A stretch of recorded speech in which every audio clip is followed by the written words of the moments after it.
Vamos lá, continuando o nosso episódio, e hoje vamos falar de algo muito comum no seu dia a dia de trabalho. Paciente que chega com derrame cerebral, conhecido como AVC, mais atualizado para AVE. É isso mesmo, tá? Qual é a conduta do técnico de enfermagem, do enfermeiro, frente a um acidente vascular encefálico, tá bom? Aproveitando, não deixe de curtir, compartilhar, se inscreva, seja membro desse canal, dá um valeu, isso tudo vai ajudar a gente continuar produzindo esses conteúdos aqui para vocês, beleza? Bora lá?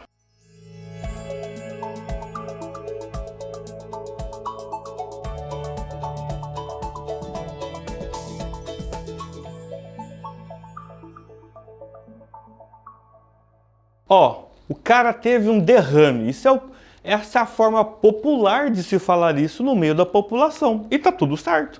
O que é importante é você entender que na sua anamnese, você que é enfermeiro, compreender que a pessoa pode falar assim, ah, fulano já teve 3 derrames. Ou seja, você sabe que ele teve 3 acidentes vasculares. Então, é importante entender o ditado, nem um ditado popular, né? A forma mais popular de falar de derrame, ou de AVE, que é o derrame, o AVC e por aí vai, tá? Bom, como que um paciente desse chega numa unidade de pronto atendimento? Geralmente numa cadeira de roda, tá?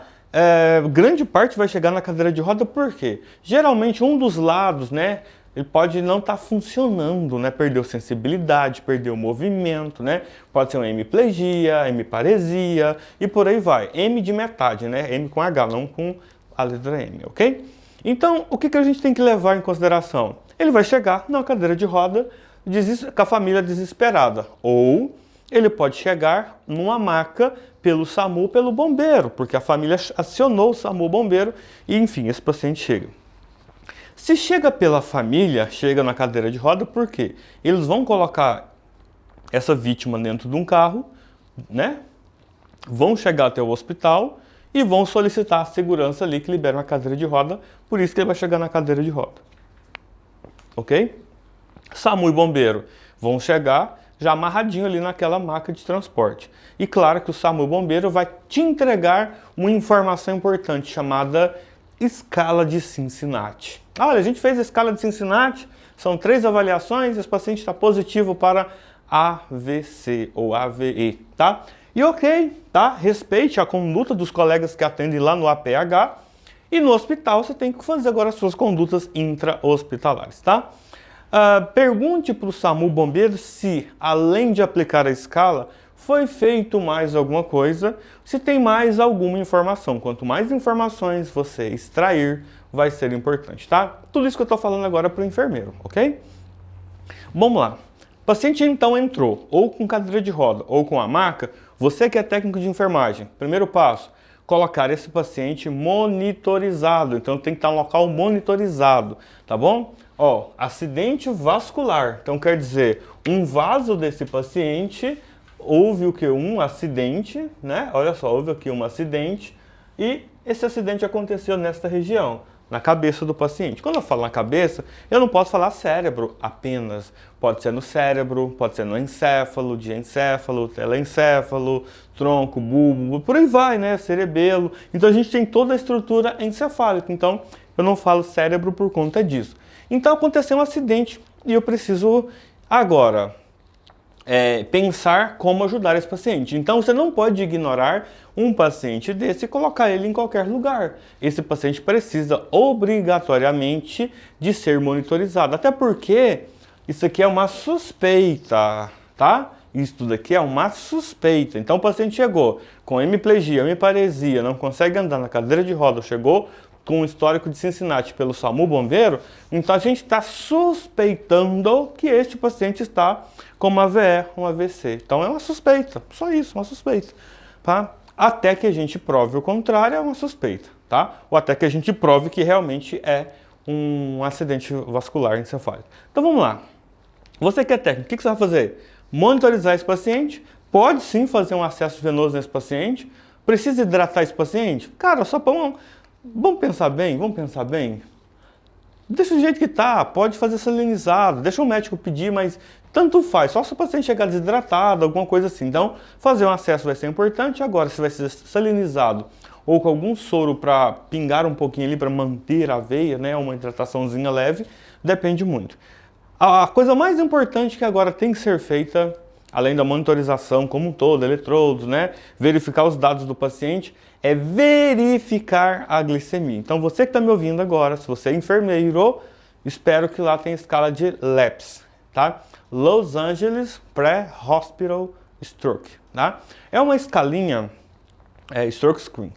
É uma escalinha que foi utilizada em Los Angeles, mas ela se difundiu por diversas partes do mundo, inclusive grandes hospitais no Brasil usam a escala de LAPS, LAPSS, LAPS, LAPSS, tá? Los Angeles Pre-Hospital Stroke de acidente vascular encefálico. Então, o que acontece? Lá tem um item chamado verificar glicemia.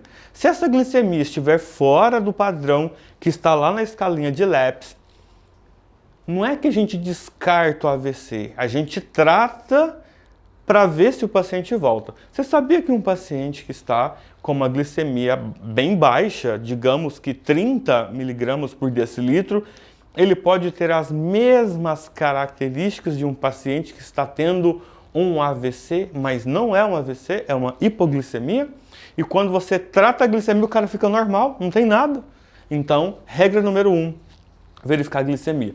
Pergunta se o SAMU, se o bombeiro já fez essa verificação, já adianta pra gente, já adianta muito pra gente, tá bom? Então, no hospital, fazer esse teste de glicemia usando a escala de LAPS, porque a escala de LAPS vai ter um valor mínimo e máximo para ser considerado uma janela para não descartar o AVC. Então, quando a glicemia está fora, a gente descarta temporariamente o AVC, corrige, seja hiper ou hipoglicemia, e por fim a gente tem o paciente, né, sem o AVC e era só um episódio glicêmico. Pergunte se esse paciente tem diabetes mellitus, tipo 2, tipo 1, se ele toma medicamentos quais, né? Então isso é importante para você que é enfermeiro, para você que é médico, para você que é técnico de enfermagem, não é importante, tá? Deixa isso para eles e o que você tem que fazer é a parte mais inicial. Para esse paciente, não é legal deixar ele em decúbito dorsal, tá? Deixa ele em semi-Fowler, não precisa ser Fowler 90, pode ser semi-Fowler, tá? Por quê? Porque se esse paciente ficar em decúbito dorsal e esse paciente tem uma paralisia de um lado, esse paciente, sei lá, pode broncoaspirar, pode, enfim, para não corrermos risco, deixa esse paciente em semi-Fowler. É uma recomendação, ok? Grades sempre elevadas, inclusive deixa essa orientação para a família, porque a família adora mexer onde ele não deve e talvez a gente pode até, e esse paciente, como ele tem um lado prejudicado, ele pode tombar, não conseguir segurar e ter uma queda e a culpa é de todos os profissionais de saúde, né? Enfim, então só para vocês saberem aí. Beleza. Éder, paciente passou na escala de LAPS, ele foi positivo para a escala de LAPS. Existe uma outra escala chamada NIHSS, que é a National, vou traduzir aqui, tá, gente? É uma escala nacional dos Estados Unidos, né? É uma escala nacional que os Estados Unidos utilizam para colocar esse paciente ali dentro, né? Que é a NIH que a gente chama. Então, essa escala, ela pegando Cincinnati ou LAPS, for positivo para Cincinnati ou positivo para LAPS, usa a NIHSS, né? NIH, e lá tem uma série de verificações, né, para ser aplicadas ali. Uma vez que foi aplicada, maravilha, show, o paciente está realmente ali. E aí agora o diferencial é descobrir o que o paciente tem. Se é uma AVE de forma isquêmica ou se for hemorrágica. Se for isquêmica, tem coisas para serem feitas a nível de pronto-socorro ou hemodinâmica, encaminha esse paciente para hemodinâmica. Se esse paciente for cirúrgico, encaminhar esse paciente para um centro cirúrgico. Se não tem neurocirurgião no hospital que você trabalha, temos que providenciar um transporte para esse paciente chegar até um hospital para fazer uma neurocirurgia. Tempo é cérebro, tá? Então, quanto antes esse paciente chegar num local onde tem neurocirurgião, vai ser melhor para esse paciente, tá? Então, praticamente esse é um protocolo de AVE, né? Então, cada instituição vai colocar um pouco desse protocolo e a partir desse protocolo é só seguir o fluxo, né? E a gente torcer para a gente evitar o máximo de sequelas possíveis se esse paciente realmente confirmar AVC ou AVE, tá? E cuidado com o paciente com AVE hemorrágico, tá? Eu tenho que explicar isso em outro vídeo, em outro momento, porque é bem complexo. Espero vocês aí nos próximos vídeos.